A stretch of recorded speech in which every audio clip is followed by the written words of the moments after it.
మా డిమాండ్లు అనేవి పరిష్కారం కావట్లేనందున ఈ రోజు వినూత్నంగా బ్లైండ్ ఫోల్డ్ ప్రొటెస్ట్ అనేది చేయడం జరిగింది.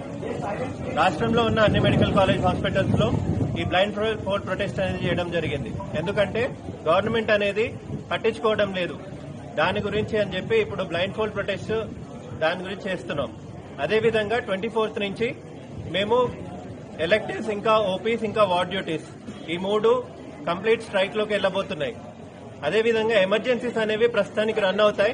ఎందుకంటే పేషెంట్స్ కి ఇబ్బంది కావడం అనేది మాకు కూడా ఇష్టం లేదు. స్ట్రైక్ వెళ్లడం అనేది మాకు సరదా కాదు. సో బేసిక్ గా మేము అడుగుతున్న డిమాండ్స్ అనేవి మొదటిది వచ్చేసి టైమ్లీ స్టైఫండ్స్. ఇప్పటి వరకు ఎప్పుడైనా కానీ స్టైఫండ్స్ పడాలి అంటే కనీసం 2-3 నెలలకు ఒకసారి పడుతుండే. కానీ ఈ గత 6 నెలల నుంచి ప్రతిసారి ఒక్కొక్క డిఎంఈ మేడం గాని లేకపోతే హెల్త్ మినిస్టర్ గారిని గాని ప్రతి ఒక్కరిని కలవడము, స్టైఫండ్ రావట్లేదని వెంట తిరగడము, రిప్రజెంటేషన్స్ ఇవ్వడము ఇలా చేస్తుంటే గానీ స్టైఫండ్స్ అనేది రావట్లేదు. సో ఈ ఇబ్బంది ఉండొద్దు అని చెప్పి ఏపీలో చేసిన విధంగా రెగ్యులర్ గా స్టైఫండ్స్ రావాలి.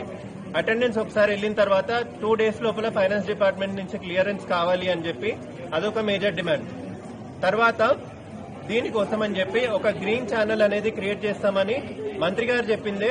పోయినసారి జనవరిలో స్ట్రైక్ నోటీస్ ఇచ్చినప్పుడు గ్రీన్ ఛానల్ అనేది ఒకటి క్రియేట్ చేస్తామని చెప్పారు, కానీ ఇప్పటి వరకు అది కాలేదు. సో దాని గురించి స్ట్రైక్. సెకండ్ వచ్చేసి super speciality senior residents. So వీళ్ళ గురించి ఏమైంది అంటే వాళ్ళు జాయిన్ అయినప్పుడు 1,25,000 శాలరీ ఇస్తా అన్నారు. ఇప్పుడు లాస్ట్ మంత్ 16th రోజు వాళ్ళకి 92,000 శాలరీ మాత్రమే అని చెప్పి మళ్ళీ ఒక సర్క్యులర్ లాగా తీశారు డిఎంఈ ఆఫీస్ నుంచి. సో దీనికి అగేన్స్ట్ గా అదొక పాయింట్ కూడా రేజ్ చేయడం జరిగింది. కానీ ఇప్పటికీ కూడా 1,25,000 ఇస్తామంటున్నారు, అసిస్టెంట్ ప్రొఫెసర్ పోస్ట్ ఇస్తామంటున్నారు, కానీ ఏ డేట్ నుంచి ఇస్తారు అన్నది ఇప్పటి వరకు కూడా క్లారిటీ లేదు. మూడో అంశం వచ్చేసి hostel facilities. NMC guide lines ప్రకారం హాస్టల్ ఫెసిలిటీస్ అనేవి ప్రతి ఒక్కరికి ఉండాలి అని చెప్పి ఎన్ఎంసీ అఫీషియల్ గా ఇచ్చినది. ఇది ఈ అఫీషియల్ గా ఇచ్చిన నోట్ తర్వాత కూడా ఇప్పటికీ కూడా రాష్ట్రంలో ఏ ఒక్క పీజీకి గానీ ప్రతి ఒక్కరికి గానీ హాస్టల్ ఫెసిలిటీస్ కంప్లీట్ గా ఇప్పటి వరకు ప్రొవైడ్ చేయడం లేదు.